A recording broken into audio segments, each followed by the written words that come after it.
Kita sampai. Pasukan Shirley tiba di depan kapal pesiar yang tidak berlayar.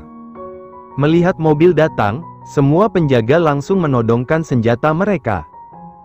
Belum sempat Hans memberi isyarat untuk menyerang, semua penjaga langsung ditembak tanpa sempat memberikan perlawanan. "Senapan," ujar Hans. Satu-satunya orang yang bisa menembak dengan jarak jauh dan cepat seperti itu, hanya Cecilia. Gina keluar dari mobil. Benar saja, dari kejauhan ia bisa melihat Cecilia berjalan mendekat, membawa sebuah senapan di bahunya. "Kau sudah gila, iya?" Gina mengerutkan dahi, karena Cecilia memakai gaun ketat berwarna ungu yang terlihat tak nyaman digunakan bergerak. "Kau sendiri?" Cecilia menatap baju tidur yang dipakai Gina. "Ini lebih masuk akal ketimbang gaunmu. Lebih baik jangan bacot, aku harus menemukan Brian." Cecilia berjalan ke depan pintu masuk kapal. "Bagaimana kau akan membukanya?" Gina menatap pintu yang tertutup rapat. Pintu itu dirancang khusus, sehingga hanya bisa dibuka dari dalam. Sehingga seseorang harus naik ke atas kapal, kemudian masuk ke dalam untuk membukanya. "Biar aku yang urus." Bianca muncul dengan setelan jas dan celana panjangnya. Ia kemari menggunakan sebuah sepeda motor, bersama Richard yang ia temukan di jalan. "Hanya datang berdua?" tanya Cecilia. "Tidak perlu banyak orang untuk mengurus mereka." Bianca menembak salah satu jendela, membuat kaca pecah. Segera setelahnya, tembakan muncul dari jendela. Benar-benar memperlambat pergerakan. Richard mengeluarkan sebuah bom, lalu melemparnya ke dalam jendela. Bom itu meledakkan gas tidur. Setelah beberapa saat, keadaan hening. Bianca melompat dan berpegangan pada jendela. Untungnya dia menggunakan sarung tangan khusus, sehingga kaca yang tajam tak melukai tangannya. Bianca berhasil masuk ke dalam. Ia melihat bawahan Ash yang telah tertidur di sepanjang lorong itu. Gas tidur yang dilempar Richard bereaksi dan menghilang dengan cepat, sehingga Bianca tidak sempat menghirupnya. Dari dalam, Bianca membuka pintu kapal pesiar. "Aku akan pergi dengan Richard.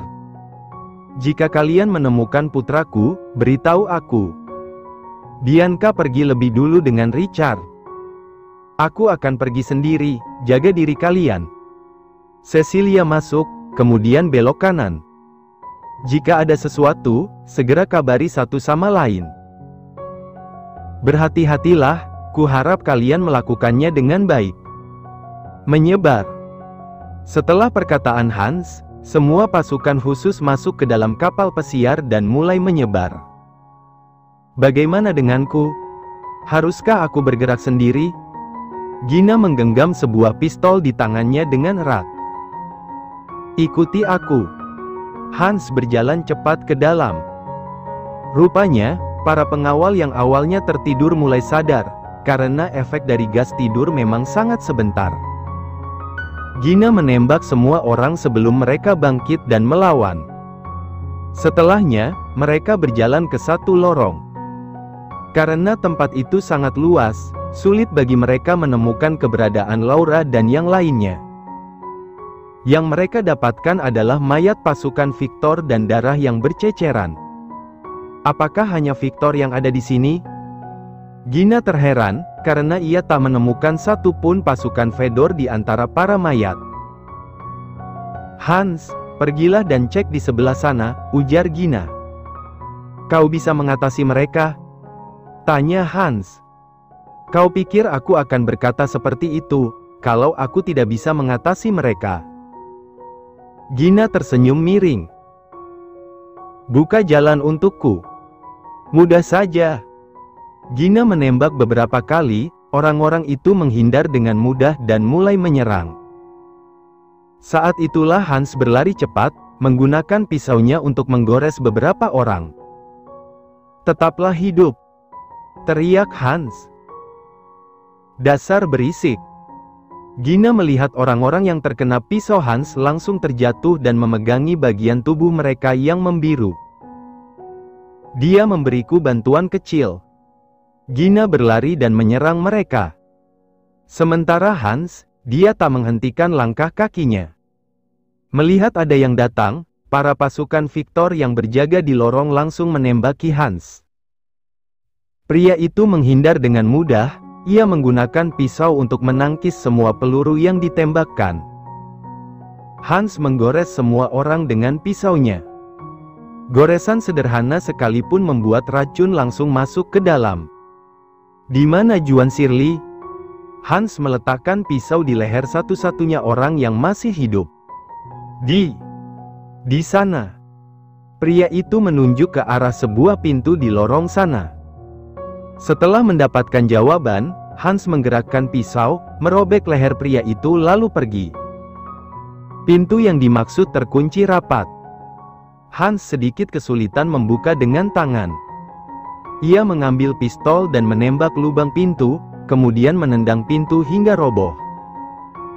Bukannya menemukan Juan, Hans disambut oleh beberapa ekor serigala. Iya, serigala sungguhan. Hans tak begitu terkejut dengan ukuran tubuh para serigala yang 3 kali lebih besar dari biasanya. Mereka pasti hasil percobaan milik Fedor. Baiklah, kemari kalian semua. Hans menyiapkan pisaunya saat semua serigala bergerak ke arahnya. Di dalam sana Brian telah bertemu Laura dan Juan. Hai, hehe. Brian tersenyum lebar ke arah Juan dan Laura yang dibawa masuk ke dalam ruangan tempatnya berada. Laura memberi tatapan datar pada Brian, sementara Juan hanya mengangguk. Tangan mereka sama-sama terikat kuat di belakang punggung, mereka dipaksa berlutut di lantai. Brian terlihat santai, ia duduk bersila seperti tak terjadi apa-apa. Kakak ipar, bagaimana kabarmu? Apa sudah mendingan? Kau minum obat dengan baik, kan? Apa kakak merawatmu dengan benar? Kau seharusnya memeriksakan diri ke dokter. Brian mengeluarkan semua pertanyaan. Aku baik, balas Laura dengan malas. Kenapa kakak ipar seperti itu? Apa aku membuatmu kesal? Brian menatap Laura dengan wajah memelas. Iya, balas Laura. Kakak ipar tidak seru, Brian memalingkan wajahnya, membuat Laura semakin kesal. Laura kesal, karena ia harus terlibat dalam semua ini, padahal dia sudah berencana akan menghabiskan malam bergosip dengan Gina. Semuanya hancur karena hal seperti ini, dasar. Juan sendiri menatap semua orang di dalam ruangan. Juan yakin, tak ada satupun dari mereka yang merupakan orang Fedor. Dengan cepat, Juan memikirkan sesuatu di kepalanya. Kak, apa menurutmu Cecilia akan datang untuk menyelamatkanku? Tanya Brian. Tidak. Kenapa begitu? Aku yakin dia sudah ada di sini sekarang. Seorang putri harus menyelamatkan pangerannya saat diculik, ujar Brian dengan nada polos. Yang benar itu, pangeran menyelamatkan putri. Dasar pangeran beban, balas Laura. Kakak ipar membenciku, ya? Brian cemberut. Diam, kau. Laura kembali merasa mual. Kau baik-baik saja? Tanya Juan. Iya Aku bisa menahannya, jawab Laura. Kakak ipar, sudah berapa minggu? Tanya Brian. Apanya? Laura mengerutkan dahi.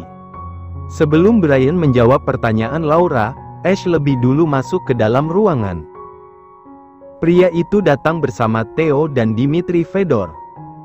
Melihat Ash, Brian langsung tersenyum ceria. Ayah. Tutup mulutmu, bajingan. Ujar Ash. Kenapa ayah malah marah-marah begini? Tanya Brian. Kau masih saja berpura-pura polos setelah aku mengetahui semuanya. Kau benar-benar menjijikan, sama seperti ayahmu. Ash menatap Brian dengan tajam. Sudahlah, Tuan Victor. Percuma saja kau meladeni. Bach Asteris ngan ini tidak akan merasa puas kalau belum membuat seseorang kesal, ujar Dimitri. Kau benar, dia sangat suka memancing emosi seseorang lalu membuat mereka lemah dengan itu. Ash duduk di sebuah sofa. Dimitri mendekati mereka, namun ia hanya menatap ke arah Laura yang memberi tatapan tajam kepadanya. Lama tidak bertemu, Nyonya Shirley. Kau masih cantik seperti dulu, bahkan kau terlihat semakin bersinar, ujar Dimitri. Istriku memang selalu bersinar, Tuan Fedor. Karena aku menjaganya dengan baik, balas Juan. Menjaga dengan baik. Maksudmu, membawanya keluar di cuaca yang sangat dingin, lalu membiarkannya ikut tertangkap bersama pria payah sepertimu? Dimitri tersenyum remeh. Juan tidak menjawab, ia hanya memberi tatapan tajam pada Dimitri. Nyonya Shirley, tidak. Laura, aku akan memberimu satu penawaran. Jadilah milikku, aku akan menjagamu dengan baik dan memberimu semua yang kau inginkan. Aku akan memastikan kebahagiaanmu dan melindungimu lebih baik daripada suami sampahmu, ujar Dimitri. Nggak mau. Laura langsung menjawab kurang dari sedetik. Hahaha. Dimitri tertawa keras. Kau menolakku lagi. Sebenarnya apa yang lebih baik dari dirinya? Aku juga punya kekuasaan, ujar Dimitri. Karena aku mencintainya. Jawaban Laura membuat Dimitri merasa marah. Cinta? Apa kau menyebut cinta di situasi seperti ini? Laura, kau benar-benar wanita bodoh. Seseorang tak akan bisa tinggal lama di tempat seperti ini, jika mereka mengutamakan cinta lebih dari apapun, ujar Dimitri. Kau kenapa? Iri? Ya, karena tidak ada orang yang mencintaimu. Laura tersenyum miring. VTTT. Juan tertawa kecil. Kakak ipar, itu pukulan yang keras, ujar Brian. Kalian. Dimitri mengepalkan kedua tangannya. Kemari kau. Dimitri bersiap menarik Laura, namun Juan lebih dulu berdiri di depan Laura. Mau apa kau? Juan menatap Dimitri dengan tajam. Tuan Shirley masih tidak mengenal situasi, ya? Dimitri menggertak. Bagaimana jika kita bertarung? Tanya Juan. Bertarung? 1 lawan 1, kau dan aku. Hahaha, apa kau bersungguh-sungguh? Kau ingin melawanku?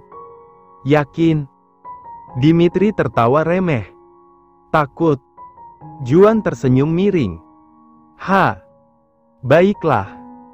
Ayo kita bertarung, tapi kita akan membuat taruhan.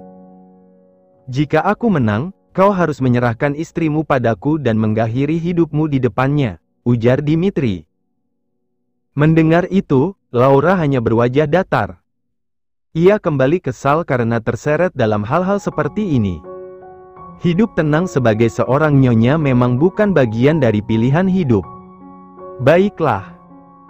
Tapi jika kau kalah, kau tidak boleh menginjakkan kakimu di Amerika selama sisa hidupmu. Kau juga harus menarik semua pekerjaan yang kau lakukan di sini, ujar Juan. Terdengar seperti taruhan yang tidak adil, tapi bagi Juan ini sangat menguntungkannya. Fedor memiliki cukup banyak kekuasaan di Amerika.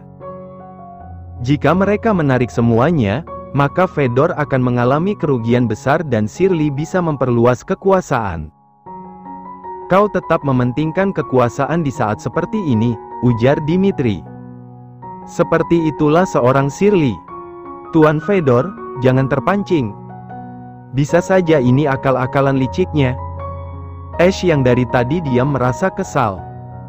Diamlah, Tuan Victor. Aku tidak membutuhkan saranmu dalam hal ini. Dimitri memberi isyarat pada beberapa orang di dalam ruangan untuk membawa Juan dan Laura keluar dari ruangan.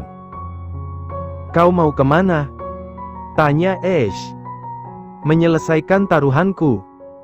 Kau tidak perlu ikut, karena aku memberimu beberapa waktu untuk bermain dengan putramu. Maksudku keponakanmu, Dimitri keluar dari ruangan. Ash menatap Brian yang masih bersila santai di lantai. Pria itu menatapnya dengan senyuman manis tanpa ada rasa takut sedikit pun. Ini saat yang tepat untuk memberi pelajaran pada An**Eng ini. Ash berdiri. Theo. Ash mengambil tongkat golf yang diserahkan Theo. "Ah, tongkat yang bagus," celetuk Brian, sebelum tongkat itu menghantam kepalanya. Di tempat lain. Huff. Bianca menghela nafas pelan. Ia melepaskan besi runcing yang ia pegang. Benda itu jatuh di lantai yang digenangi darah segar dari belasan bawahan Victor. Bianca melirik Richard yang berdiri di sana, menggendong Harry dan Ruby di kedua tangannya. Bianca mendekati suaminya, ia memberi pelukan kecil pada ketiganya. "Aku tidak percaya, aku membunuh seseorang sekarang," ujar Richard dengan suara kecil. "Aku sudah bilang, cepat atau lambat, kau pasti akan melakukannya. Jangan menganggap ini perbuatan buruk, karena kita bukan orang baik," balas Bianca. Richard terdiam beberapa saat untuk menenangkan hatinya. Untung saja ia memiliki kunci untuk mengatasi rasa panik dalam dirinya. "Bagaimana dengan yang lain?" tanya Richard. "Tidak perlu, mereka pasti bisa mengatasinya dengan baik. Kita harus pulang, kau dan anak-anak perlu diobati." "Kau juga?" "Iya, aku juga." Bianca mengambil Ruby dari Richard. Mereka keluar dari tempat itu bersama-sama. Kembali ke pertarungan memperebutkan Nyonya Shirley. Kedua tangan Juan dilepaskan. Ruangan tempat mereka akan bertarung adalah sebuah kamar. Laura duduk di sebuah sofa dengan kedua tangan yang masih terikat, ekspresinya terlihat sangat malas dan lelah. Ada 7 orang pengawal yang berjaga di sana. "Apa ada peraturan?" tanya Juan. "Untuk apa sebuah peraturan?" tanya Dimitri. "Untuk membuat permainan lebih menyenangkan. Sebuah permainan tanpa aturan adalah yang paling menyenangkan. Kalau begitu, aku akan memberi satu peraturan." "Kau benar-benar tak mendengarkan. Siapapun yang jatuh ke lantai lebih dulu, dia kalah," ujar Juan. "Baiklah." Dimitri menerimanya dengan senang hati. Ini sangat mempermudah dirinya. Dia akan mengalahkan Juan kurang dari 5 menit, lalu memukuli pria itu sampai puas sebelum menyuruhnya mengakhiri hidup. Juan melirik Laura, ia memberi senyuman hangat pada sang istri. Laura menghela nafas, lalu tersenyum dengan wajah penuh kepercayaan. Laura yakin, Juan akan menang. "Serang aku," ujar Juan. Tanpa menjawab, Dimitri bergerak ke arah Juan. Belum sampai pukulannya, Juan lebih dulu menendang wajah Dimitri, membuat pria itu mundur beberapa langkah. Dimitri terkejut, karena Juan sangat cepat. Ia tak bisa melihat gerakan Juan, apa yang terjadi. Bukan hanya Dimitri, Laura juga terkejut. Ia terbiasa melihat Juan bertarung dengan senjata, saat itu Juan terlihat menakjubkan. Namun Juan tak pernah bergerak secepat ini. "Apa terlalu kuat?" Juan tersenyum mengejek. "Sialan." Dimitri menyerang Juan. Sama seperti sebelumnya, setiap Dimitri mencoba menyerang, Juan lebih dulu memukul dan menendangnya, membuatnya kewalahan. Dimitri mengusap darah di hidungnya, ia melirik ke arah Laura yang terlihat kagum. Dimitri menahan tangan Juan yang tiba-tiba bergerak ke arah wajahnya. Dimitri sempat merasa lega karena ia bisa menangkap serangan Juan, hingga Juan menyerang perutnya dengan tangan lain. Dimitri berhasil menangkisnya, kemudian Juan menendang kakinya dengan kuat. Dimitri melepaskan kedua tangan Juan. Pria itu langsung mengerahkan pukulan bertubi-tubi pada Dimitri, membuatnya kewalahan. Arg! Dimitri memilih melompat ke depan, melilit pinggang Juan dengan kedua lengannya, bersiap membanting Juan. "Kau mempermudah pekerjaanku, terima kasih." Juan mengeratkan tangannya satu sama lain, kemudian menghantam bagian bawah tengkuk Dimitri. Kakak! Dimitri berteriak karena rasa sakit yang ia rasakan. Tak sampai di sana, Juan langsung menendang Dimitri, sehingga pria itu jatuh ke lantai. Aku menang, Tuan Fedor, ujar Juan. Sialan! Dimitri hampir tak bisa bergerak, karena seluruh tubuhnya terasa sangat sakit. Itu bagus sekali.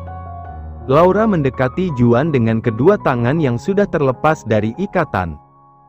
Saat melihat ke arah para pengawal, mereka semua sudah tergeletak bersimbah darah di lantai. Kau juga. Juan menarik pinggang Laura, memberi kecupan kecil di kening istrinya.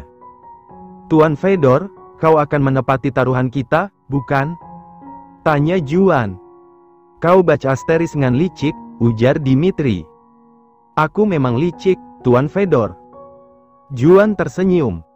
Ak! Sialan! Dimitri menutup mata dengan lengannya. Aku akan menepati janjiku, Tuan Shirley. Kau tidak perlu khawatir. Kali ini, aku bersumpah atas nama Fedor, ujar Dimitri. Terima kasih. Yang mengucapkan itu adalah Laura. Nyonya Shirley, setelah kupikirkan lagi, kau sama sekali tidak cocok denganku, ujar Dimitri. Kita memang tidak cocok dari awal. Laura mengendikkan bahu. Oh, Brian. Laura baru menyadari manusia menyebalkan itu belum diketahui keadaannya. Kak. Juan dan Laura menoleh ke arah Hans yang masuk ke dalam ruangan. Hans. Apa yang terjadi? Laura terkejut karena di lengan dan bahu Hans terdapat bekas gigitan besar. Aku akan menceritakannya nanti. Bagaimana keadaan? Hans berhenti bicara saat melihat Dimitri. Seperti yang kau lihat, ujar Juan. Laura. Gina yang baru masuk langsung mendekat dan memeluk Laura. Gina. Laura menutup mulutnya. Ada apa? Gina sontak melepaskan pelukannya. Bawa Laura kembali ke mansion, ujar Juan. Baiklah. Gina menggenggam tangan Laura, membawa wanita itu bersamanya. Ayo, kita temui Brian sekarang, ujar Juan. Ash menjatuhkan tongkat golf setelah merasa puas menghajar Brian. Kini Brian tergeletak di lantai dengan tubuh dipenuhi lebam dan darah di banyak tempat. Kau cukup tangguh, ujar Ash, karena Brian tak berteriak sama sekali, sama seperti waktu itu. Aku penasaran dengan teriakanmu, tapi kau tidak mau menunjukkannya padaku. Kau benar-benar anak nakal. Sayangnya, aku tidak bisa membunuhmu dengan tanganku sendiri. Ash mengambil sapu tangan dan mengelap kedua tangannya. Apa kau sudah puas? Brian membuka mata dan menatap Ash. Sudah puas main-mainnya? Tanya Brian. Setelah kupikirkan lagi, sebaiknya aku memberimu sebuah kesempatan baru. Jika kau bersumpah akan patuh padaku, aku akan membiarkanmu hidup, ujar Ash. Puff, hahaha. Kau orang yang sangat lucu. Jelas-jelas aku adalah pengkhianat, tapi kau masih berpikir untuk mengampuniku. Memang ya, Ash Victor, kau bukan orang yang tepat untuk menjadi seorang kepala keluarga. Kau terlalu baik hati. Brian tertawa. Kau. Ash menginjak kepala Brian. Seharusnya kubunuh saja kau dengan tanganku sendiri. Ash mengeluarkan pisau dari saku jasnya. Tuan, bagaimana dengan perjanjian Anda? Tanya Theo. Masa bodoh. Aku tinggal bilang, kalau aku tidak sengaja menghabisinya. Yang terpenting sekarang, adalah perasaanku. Aku tidak akan merasa tenang sebelum melihat bocah kurang ajar ini menjadi mayat. Ash menyayat pipi Brian. Oh ya ampun, apakah aku melukaimu? Bagaimana jika aku mengusap lukamu sebentar? Ash mengusap darah yang mengalir dari bekas sayatan menggunakan sapu tangan. Tuh. Kedua mata Brian membesar saat menyadari kalau sapu tangan yang digunakan Ash adalah milik mendiang ibunya. "Oh, kau ingat ini? Sapu tangan sampah ini harus kurobek saja." Ash bersiap merobek sapu tangan itu dengan pisau. "Hentikan!" Brian mengambil posisi duduk, kemudian mengangkat kakinya untuk menendang dagu Ash. Arg! Ash terjatuh dengan kepala menghantam lantai. Kau! Hah!" Ash terkejut saat Brian berdiri di depannya. Kedua tangan pria itu tidak terikat lagi, salah satunya memegang sapu tangan tadi. "Tua bangka ini memang harus dihabisi," ujar Brian. "Sialan! Habisi dia!" Semua pengawal yang awalnya diam langsung menyerang Brian. Mereka berpikir akan mudah melakukannya, karena Brian terluka. Namun Brian berhasil melakukan pembantaian sepihak. Ia membunuh asterisme semua yang menyerangnya tepat di depan Ash. Melihat Brian melakukan itu, Ash bergetar. Ia tak pernah tahu, Brian memiliki kemampuan bertarung seperti itu. "Hah!" Brian menghela nafas, ia menatap sapu tangan yang dipenuhi darah. Melihat kesempatan, Ash mengambil pistol yang terjatuh di dekatnya dan bersiap menembak Brian.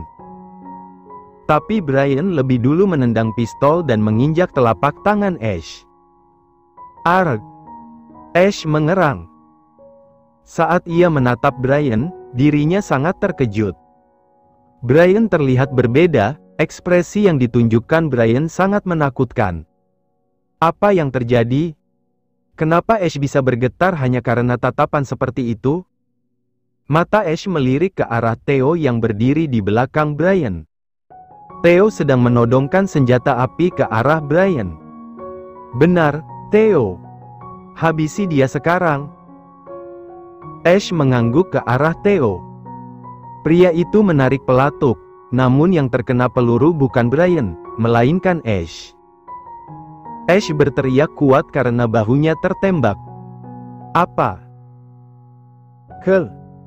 Kenapa?" Ash menatap Theo dengan mata bergetar. "Maaf, Tuan Ash Victor. Sejak awal, saya adalah An Asteris milik Tuan Brian," ujar Theo. Apa?" Ash sangat terkejut.